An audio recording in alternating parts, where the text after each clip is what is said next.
Okay, how much sample to sample variation do you guys expect in the products you review, especially for object testing that can be somewhat faithfully recreated by users? For example, my 5900X, so stock settings, seems to be performing 6% below what reviews showed on average despite very similar test conditions. CPU still meets spec, but where does one draw the line between having another issue slash bottleneck and just having a poor sample?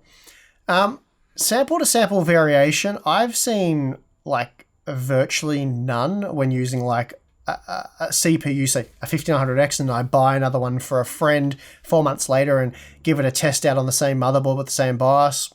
Very, very little difference. Same thing with even graphics cards. Like you can buy, when I do the roundups, for example, like that's a perfect example probably to answer this question. I've got about 10 6600 XTs to my right on the floor, and I've tested all of them. And when matched clock for clock, you get the exact same FPS. Like it's margin of error, maybe a 1 to 2 FPS variation. So with graphics cards, plenty of reviewers have proven it now that there's just no variation. Any reviewers that are showing a variation that's significant, there's probably something wrong on their end. With the 5900X, it's really hard to compare your 5900X with our results and claim that that's a sample to sample variation, because it's very likely you could if I gave you my 5900X and you stuck it in your system, you would get the exact same numbers, like the exact same numbers. The variation is going to be BIOS revisions. Are you using dual rank memory, like we test with, because that does make a big difference. Even just what apps you're running. Cooler. Like are you running it in a test system, or are you running it on your normal PC configuration that has 20 different RGB utilities open? Ambient temperature.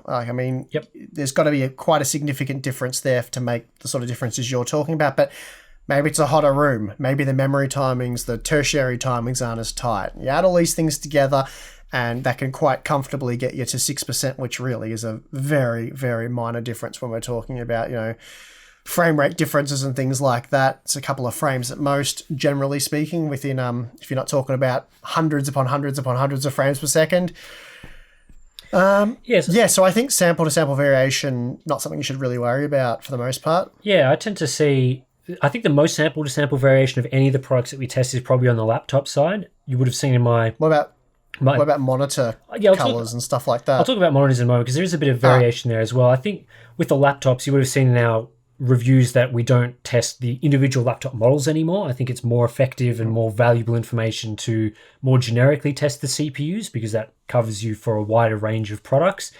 And a lot of those results are an average of multiple different laptops running in the exact same configuration. So if we receive, let's say, over the course of our testing, 5 different Intel Core i7-11800H laptops, then we'll average all those results together. And generally, even though there could be completely different systems from different vendors running different stuff, once we do our power normalized stuff, generally the difference between the best and the worst results is like within 5%, if not, maybe in the rare cases on some models we've seen maybe up to a 10% difference, but generally it's pretty small, which is great. It makes that testing actually worthwhile.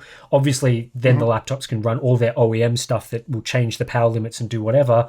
But if you're running in the same conditions under the same sort of test methods, again, the difference is pretty small on those. And then with monitors, I've tested multiple different, some monitors I've tested 2 of the exact same model over time. And for things like response times, the difference is very small, very, very small. They almost always perform exactly the same. But monitors do have, they do vary in performance based on the temperature of the monitor. And this is very key for testing, is to keep the ambient temperature of the room the same, because if it's really cold, monitors perform slower. If it's really warm, monitors are faster. So it's very important to make sure, if you are going to compare monitors like that, that you've let them warm up for several hours to make sure they're running at a steady state temperature and testing in the same ambient conditions. Otherwise, there will be some differences there. And then obviously outside of that, there'll be some differences in color performance based on the panel variation from the factory and that sort of thing, but tends to be fairly small. And the characteristics of the monitor, like for example, let's say they get the gamma wrong, Generally, that's going to apply to all of the monitors. You're not going to see one monitor that has perfect gamma and another that doesn't, or one monitor that has, a super wide color gamut and another that doesn't from the exact same brand. That tends not to happen.